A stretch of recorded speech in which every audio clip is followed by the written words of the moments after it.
आज जो हमारा टॉपिक है वो बहुत ही बेहतरीन जो है टॉपिक है, और वो है एक ऐसे ऑर्गेनेल के बारे में जो कि यूकेरियोटिक सेल में जो है वो मौजूद होती है।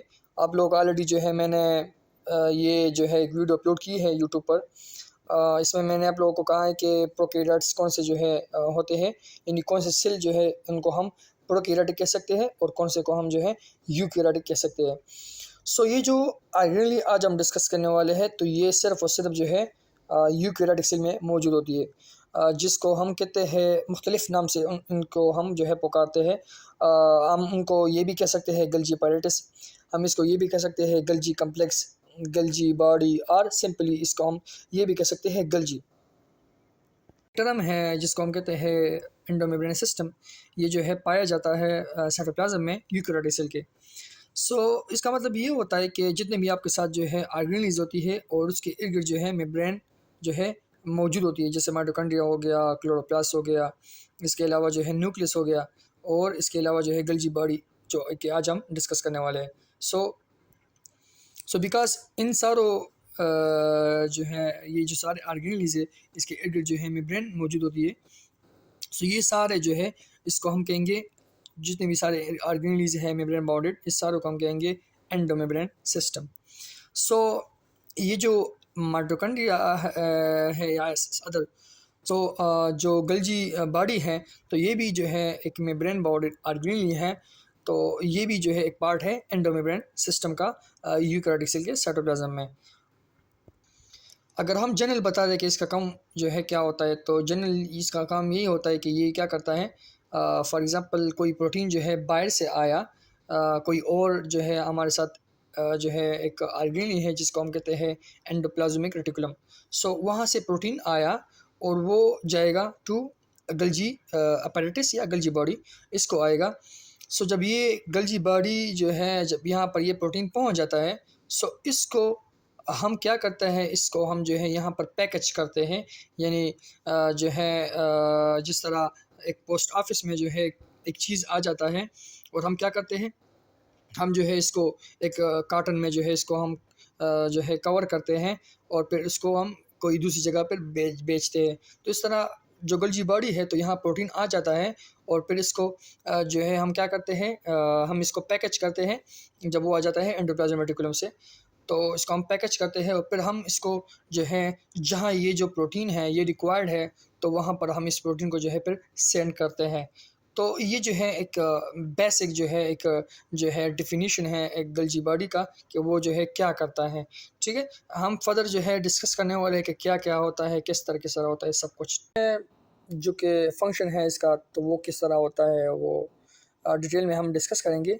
लेकिन पहले हम जो है इसके डिस्कवरी को जो है अंडरस्टैंड करेंगे कि किस तरह ये ऑर्गेनेल डिस्कवर हो गया है।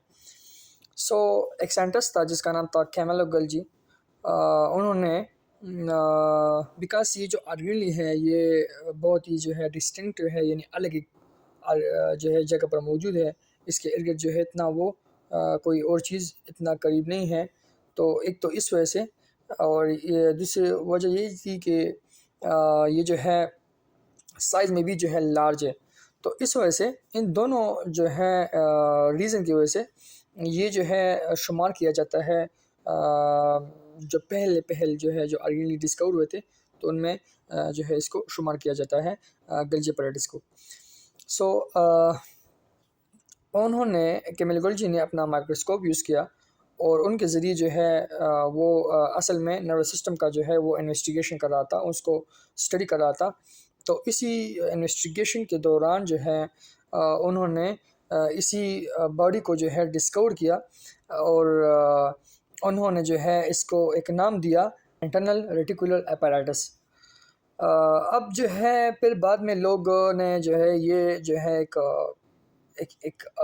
लोगों ने ये सोचा कि ये असल में जो है उन्होंने कोई जो है एक ऑर्गेनेल को डिस्कवर नहीं किया है माइक्रोस्कोप में, बल्कि ये असल में वो जो टेक्निक यूज़ कर रहा था गल्जी पैरेटिस को जो है ऑब्जर्वेशन में, तो वो टेक्निक जो है उन्होंने इस तरह जो है वो यूज़ किया था कि उन्होंने जो है ये एक माइक्रोस्कोप की जो है एक हम कह सकते हैं कि या हम कह सकते हैं कि इसकी दो का था इस माइक्रोस्कोप का, कि हमें जो है इस तरह एक जो है आर्गेनली नज़र आता है और वो इसी जो है साइटोप्लाज्म में मौजूद है।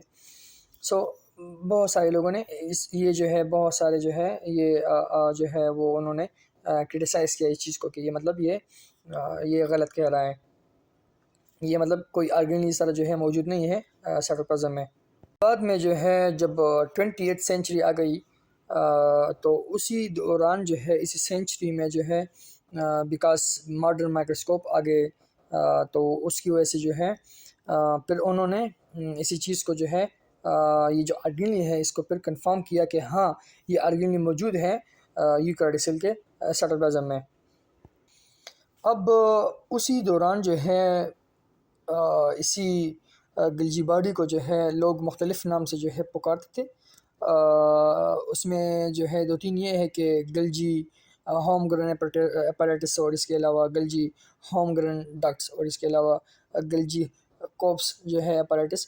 तो ये जो है नाम से इसी गिल्जी बॉडी को लोग जो है पुकारते थे उसी 20th सेंचुरी में। लेकिन फिर जब 1910 आ गई तो उस वक्त जो है लोगों ने इसको गल्जी अपैरेटस का नाम जो है वो फिर उसी दौरान जो है उनको दिया। और जब उनकी जो है इसी जो टर्म है फिर जब ये इस्तेमाल हुआ साइंटिफिक लिटरेचर में तो ये टाइम था 1913। और जो गल्जी कम्प्लेक्स टर्म है तो ये यूज़ हुआ था 19 जो है 56 में। तो और जो गल्जी कम्प्लेक्स जो टर्म है तो ये यूज़ हुआ था 1956। तो इट मीन्स दैट कि जो गल्जी कम्प्लेक्स टर्म है या जो है गल्जी अपैरेटस टर्म है तो ये बाद में जो है आए थे 1913। और ये इस वक्त लेकिन इससे पहले जो है लोग इसको जो 2-3 नाम आप लोगों मैंने बताए तो वो जो है लोग यूज़ कर देते इसी बॉडी के लिए, इसी आर्गेनली के लिए। हम जो है इसके जो है लोकलाइजेशन के बारे में बताए कि ये जो है कहाँ मौजूद होता है साइटोप्लाज्म में। बिकॉज साइटोप्लाज्म में जो है बहुत सारे जो है आर्गेनलीज जो है वो मौजूद है। तो ये कहाँ जो है हो सकता है तो ये कहते हैं कि ये जो है डिपेंड करता है ऑन यूकैरियोट्स। लाइक हमारे साथ बहुत सारे जो है किस्म के जो है वो यूकैरियोट्स है, जैसे प्लांट्स हो गया, एनिमल्स हो गया, फंजाई हो गया, इसके अलावा जो है प्रोटिस्ट हो गए। तो ये सारे बहुत सारे ये जो है मुख्तलिफ किंगडम्स हैं। तो इनमें जो है जो हमारे साथ जो गल्जी अपैरेटस है तो वो जो है उनका जो लोकेशन है साइटोप्लाज्म में तो वो डिफरेंट होता है। अब अगर आप मैमल्स में देखें तो ये जो है मैमल्स में जो है ये मौजूद होता है नियर टू द न्यूक्लियस के जो है करीब होता है और ये क्लोज भी होता है सेंट्रोसोम को, यानी सेंट्रोसोम न्यूक्लियस और इनके दोनों के करीब जो है ये जो है वो ये गल्जी अपैरेटस जो है वो मौजूद होती है मैमल्स में। ठीक है, जैसे हम हो गया ममालिया जानवर। ठीक है, तो ये वहाँ पर ये जो है ममालिया जानवर में ये जो है इन दोनों के करीब होते हैं। और साथ में ये कि जो कि ये जो है लाइक जिस तरह हमारे साथ जो है एक सिक्का होता है, एक कॉइन होता है। तो जिस तरह अगर आप क्या करें एक कॉइन के ऊपर जो है दूसरा कॉइन रखे, फिर तीसरा कॉइन रखे, फिर चौथा कॉइन रखे, तो फिर पांचवा जो है कॉइन रखे। तो ये इस तरह जो है इस तरह फॉर्म में जो है ये मौजूद होता है मैमल्स में। और ये जो इस तरह जो है ये मौजूद होते हैं। तो अब ये जो इस तरह मौजूद थे, आप लोगों का ये क्वेश्चन होगा कि लाइक कि ये स्कैटर नहीं हो जाते। फॉर एग्जांपल अगर बिकॉज साइटोप्लाज्म में फ्लूइड कंटेंट भी होता है तो इसकी वजह से ये स्कैटर नहीं हो सकते, जिससे नहीं गिरते, मतलब मुख्तलिफ जगहों को नहीं जाते। तो इसके लिए आंसर ये है कि तो असल में ये इस वजह से दूसरे से स्कैटर नहीं हो जाते बिकॉज के ट्यूबुलर जो कनेक्शन है जो कि वो भी मेम्ब्रेन से मौजूद जो है बना होता है, तो वो रिस्पॉन्सिबल होता है कि वो इन सारों काइंस लाइक स्ट्रक्चर को जो है एक दूसरे के साथ जो है वो जो है वो बाउंड रखे कि एक दूसरे से जो है वो न चला जाए। तो तो इस तरह जो है अब वो जो ट्यूबुलर कनेक्शन है तो वो भी डिपेंड करता है माइक्रोट्यूब्यूल्स पर। अब माइक्रोट्यूब्यूल्स जो है वो भी जो है प्रोटीन्स होती हैं जो कि क्या करता है जो कि वो फिर जो है क्या करता है डिपेंड करता है यानी जो ट्यूबुलर कनेक्शन है तो वो डिपेंड करता है ऑन माइक्रोट्यूब्यूल्स। अब अगर फॉर एग्जांपल मैं क्या करता हूँ, मैं जो है एक एक्सपेरिमेंट भी हुआ था कि उनमें जो है उन्होंने क्या किया था, उन्होंने जो है वो इसी प्रोटीन को जो है जो है माइक्रोट्यूब्यूल्स जो थे उनको डीपोलीमराइज़ किया। यानी उनको जो है जो ऑर्गेनाइज फॉर्म में थे उनको डिसऑर्गेनाइज किया। तो इस वजह से फिर क्या हुआ कि जो हमारे साथ ट्यूबुलर कनेक्शन थे तो वो उन्होंने अपना जो बाउंड किया था जो गल्जी अपैरेटस में जो बहुत सारे जो है मेम्ब्रेन्स होती हैं, तो उन सारों को जो एक दूसरे पर लाइक स्ट्रैक होता है, तो उनको जो है उन्होंने जब माइक्रोट्यूब्यूल्स जो है वो डिपोलिमराइज हो गया तो ट्यूबुलर कनेक्शन ने अपना फंक्शन लॉस किया, और इस वजह से जो है स्प्रेड से तो वो फिर वो क्या हुआ, वो भी स्प्रेड हो गया पूरे साइटोप्लाज्म में। जो सारे मेम्ब्रेन्स है तो वो सारे स्प्रेड हो गए। सेकेंडरी सर्विसियाई में जो है अगर आप देखें इसका लोकेशन, तो ये असल में जो है होता है, ये इंडिविजुअल्स होते हैं, इंडिविजुअल बॉडीज़ होते हैं, ना कि एक स्टेक बन जाता है। जिस तरह एक काइंस का हम क्या करते हैं, एक स्टेक आप बनाते हो, तो इस तरह जो है वहाँ पर ईस्ट में इस तरह नहीं होता, बल्कि ये जो है स्कैटर होता है साइटोप्लाज्म में। साइटोप्लाज्म में जितने भी जगह होते हैं तो वहाँ पर वो जो है जहाँ पर अदर ऑर्गेनीज नहीं है तो वहाँ पर ये सारे गल्जी बॉडी मुख्तलिफ एक मेम्ब्रेन जो है वो एक जगह पर मौजूद होगा, एक सिस्टर्नी टाइप, और दूसरा जो है कोई दूसरी जगह मौजूद होगा। इस तरह ये स्कैटर होते हैं, पहले होते हैं। अब अगर आप देखें प्लांट्स में, तो वहाँ पर जो है जो कि ये जो उनका ऑर्गेनाइजेशन है और तो वो डिपेंड करता है ऑन एक्टिन। वहाँ पर जो अगर मैमल्स में हमने देखा तो वहाँ पर वो उनके ऑर्गेनाइजेशन के लिए डिपेंड करता था वो माइक्रोट्यूब्यूल्स पर। यहाँ पर वो एक्टिन प्रोटीन पर जो है वो डिपेंड करता है अपने ऑर्गेनाइजेशन के लिए। लेकिन ये जो है क्लोज नहीं होता, सेंट्रोसोमल रीजन के साथ कंसंट्रेटेड नहीं होते वो सारे। अब अगर हम जो है इसके जो है स्ट्रक्चर को देखें तो स्ट्रक्चर किस तरह होता है। जितने भी जो है यूकेरियोट्स हैं तो उनमें यूजुअली जो है आप लोगों को मैंने पहले भी बताया कि ये जो है एक सिस्टर्नी से बना होता है। मतलब एक सिस्टर्नी हो गया, दूसरा सिस्टर्नी हो गया, तीसरा सिस्टर्नी हो गया, और ये जो सिस्टर्नी है तो ये एक दूसरे के ऊपर होते हैं, इस तरह जो है वो इस तरह मौजूद होते हैं। मतलब फॉर एग्जांपल यहाँ पर एक सिस्टर्नी है तो दूसरी सिस्टर्नी यहाँ पर होगा, तीसरी यहाँ पर होगा, चौथी जो है यहाँ पर, इस तरह जो है आगे जो है ये जो है मौजूद होते हैं। इस तरह गल्जी बॉडी इस तरह फॉर्म में जो है मौजूद होता है। अब जो है ये जो सिस्टर्नी है तो ये जो है डिपेंड करता है, दोबारा मैं कहता हूँ कि ये डिपेंड करता है ऑन यूकेरियोट्स। जैसे कुछ यूकेरियोट्स में जो है ये होंगे, जैसे हमारे साथ है मेमेलियन सेल। तो मेमेलियन सेल में जो है इसका जो मिकदार है तो वो है 40 से लेकर 100 तक जो है ये मौजूद होते हैं इस तरह। फॉर एग्जांपल एक सिस्टर्नी यहाँ पर है तो दूसरी सिस्टर्नी यहाँ पर, तीसरी यहाँ पर, चौथी इस तरह जो है यहाँ पर मौजूद है। तो आगे आप जाओ 100 तक आप जाओ तो ये जो है इस तरह ये जो है इस तरह फॉर्म में जो है मौजूद होता है ये गल्जी बॉडी इसी मेमेलियन सेल में।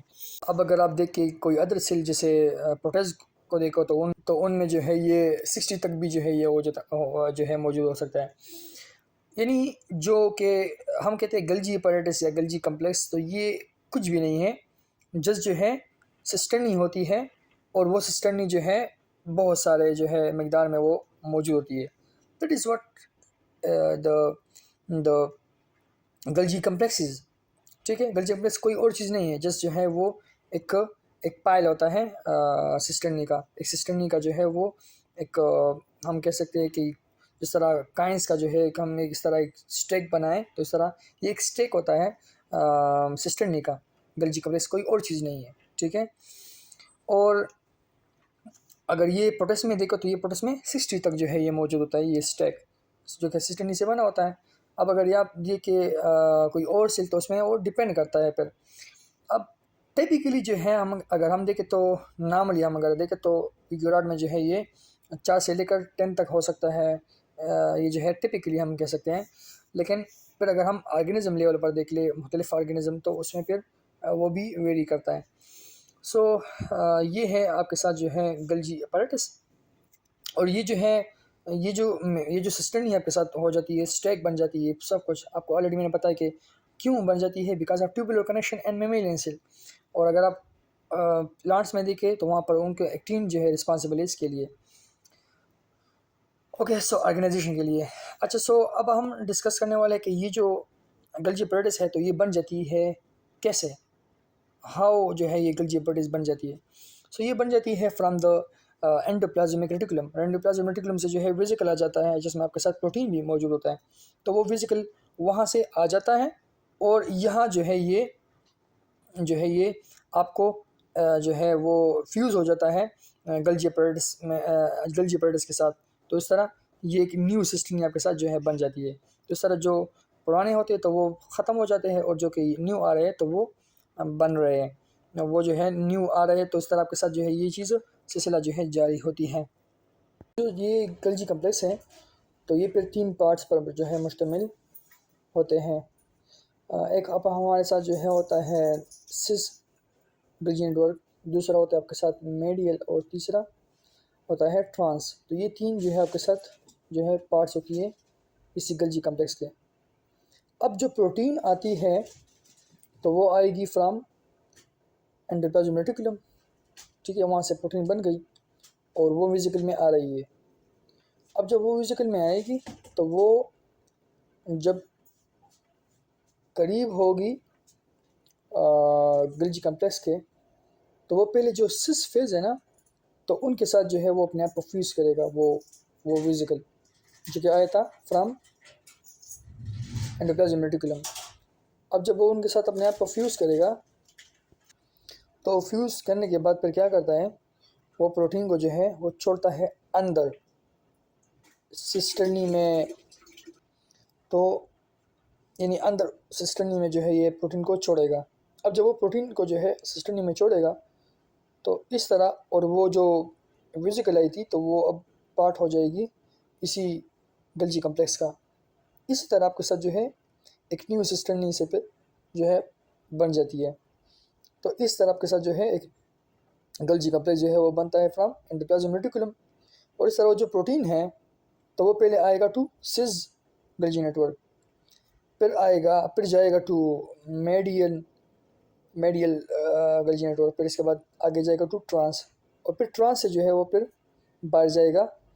डिपेंड करता है कि वो कहाँ जा रहे हैं, तो वो उसके सिग्नल सीक्वेंस पर डिपेंड करेगा कि वो कहाँ जा रहे हैं। अब अगर आप देखें तो सिस जो है होता है, सिस जो आपके साथ गल्जी नेटवर्क होता है, यहाँ पर आपके साथ एक अलग किस्म के जो है वो एंजाइम्स मौजूद होंगे। मेडियल में अलग किस्म के जो है एंजाइम्स मौजूद होंगे, और जो ट्रांस है वहाँ पर आपके साथ जो है अलग किस्म के जो है एंजाइम्स मौजूद होंगे। है वो देखिए कि एंजाइम जो है वो कहाँ जो मौजूद होते हैं, तो वो कहाँ मौजूद होते हैं इसी गल्जी कम्प्लेक्स में। तो वो जो सिस्टर्नी का जो मेम्ब्रेन है तो उनके साथ जो है वो सारे एंजाइम्स मौजूद जो है वो अटैच होते हैं।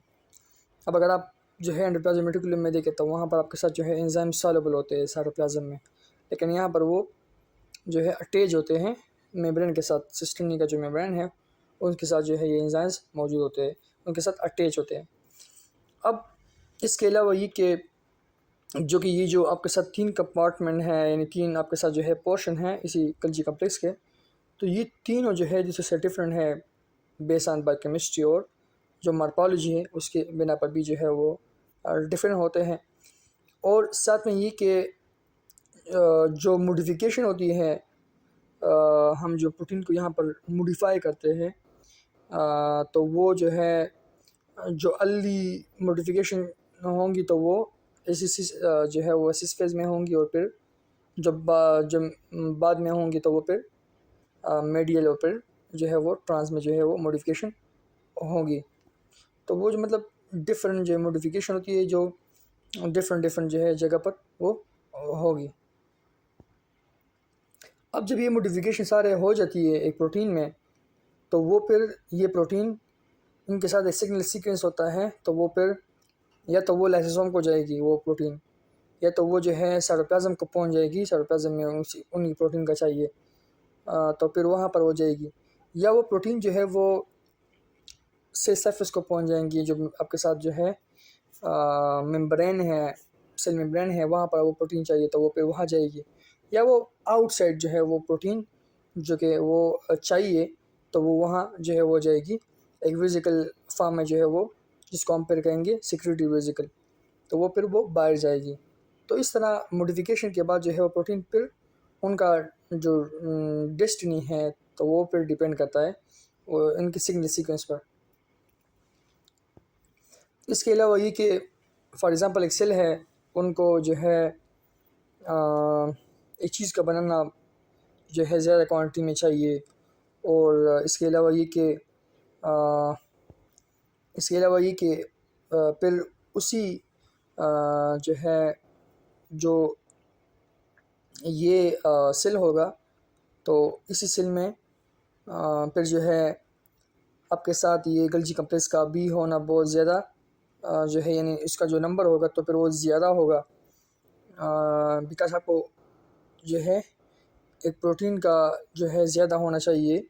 तो ये सेल क्या करेगा, उन सेल के साथ फिर जो गल्जी कम्प्लेक्स होगा तो वो फिर उसका जो नंबर होगा वो भी बहुत ज़्यादा हाई होगा।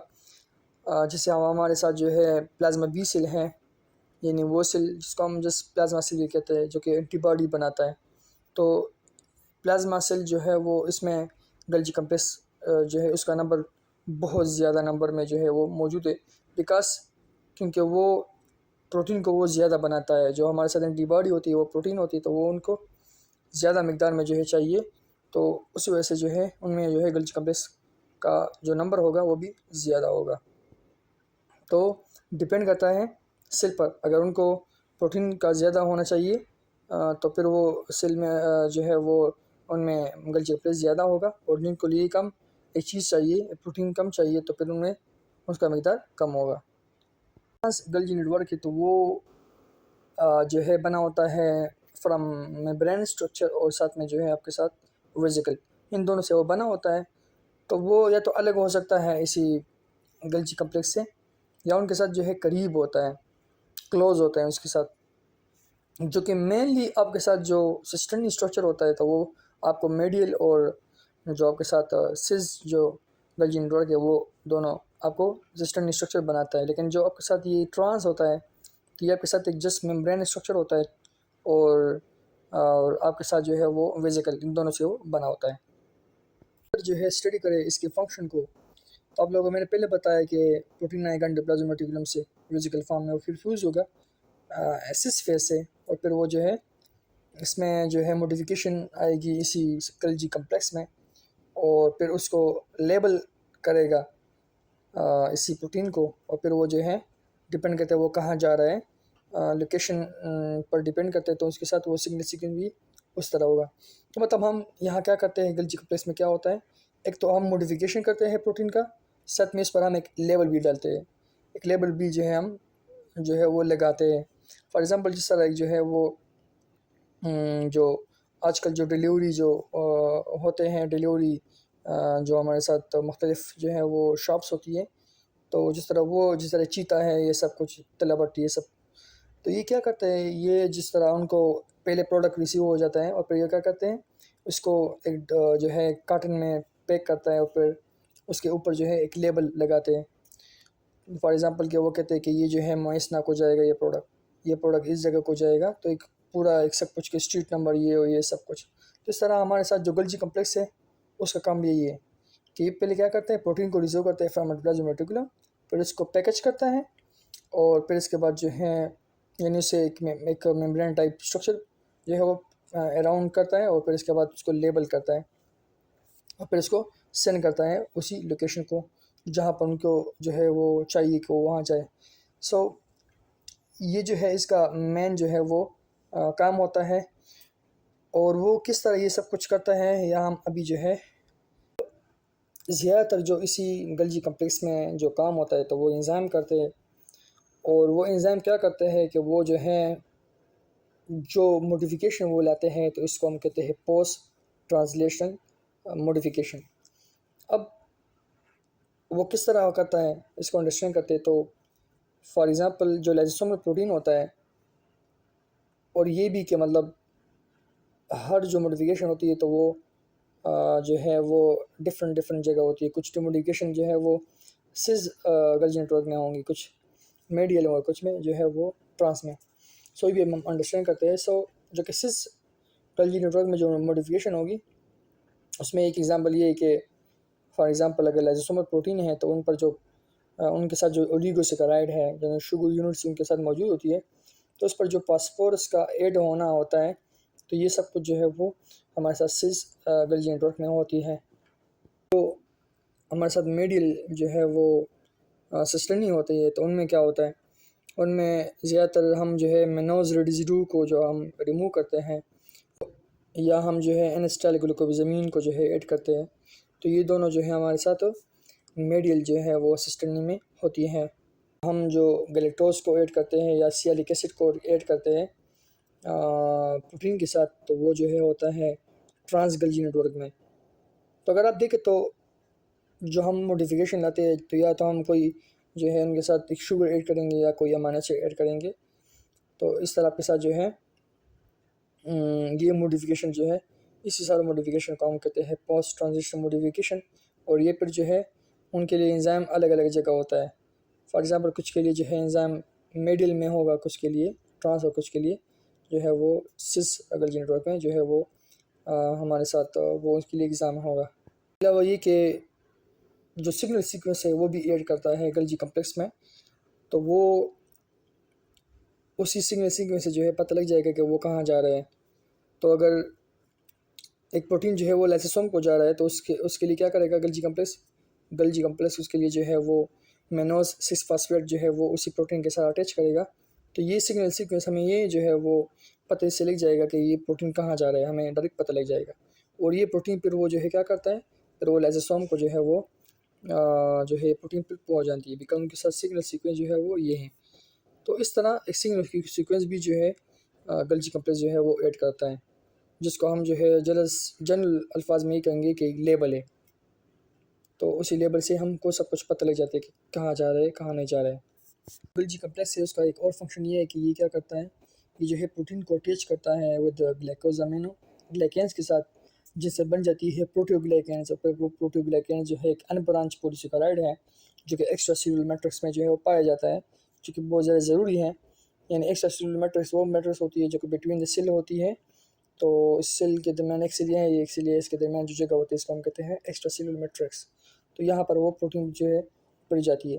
So that is all about the modifications. जो मॉडिफिकेशंस होती है वो कैसे होती है, वो कौन करता है।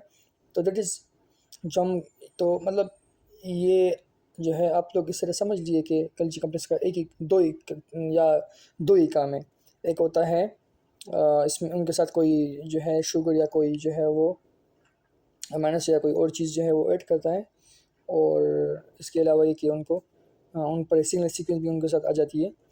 सो और तो वो फिर एक ख़ास जगह के लिए जाएगा, या तो वो आप लोगों मैंने पहले बताया कि वो या तो जाएगा टू एक्स्ट्रा सेलुलर मैट्रिक्स, या वो जो है बाहर किसी और चीज़ के लिए फिर जाएगा। जैसे एंटीबॉडी है तो एंटीबॉडी को होना ज़रूरी है बाहर का, वो कुछ काम करे। यानी उनका काम ये होता है कि वो अटैक करता है अगेंस्ट एंटीजन जो कि हमारे बॉडी को अंदर आ जाती है। सो ये जो है, या वो प्रोटीन जो है वो सेल मेम्ब्रेन को जाएगा, या वो साइटोप्लाज्म को जाएगा, या वो लाइसोसोम को जाएगा। सो ये फिर इस तरह जो है ये सब कुछ। इसके अलावा ये कि लिपिड के ट्रांसपोर्ट में भी जो है वो ये इन्वॉल्व है, और इसकी मॉडिफिकेशन भी जो है वो गल्जी कम्प्लेक्स इन्वॉल्व है। ये हमारे पार्ट 1 है। पार्ट बी में जो है आप लोगों को मैं मॉडल सिखाऊंगा कि इनके दरमियान जो है वो कौन सा मॉडल जो है वो जो है तो वो किस तरह है, इसी गल्जी कम्प्लेक्स के बारे में। तो हमारा नेक्स्ट जो पार्ट होगा वो मॉडल के बारे में होगा। तब तक के लिए जो है गुड बाय।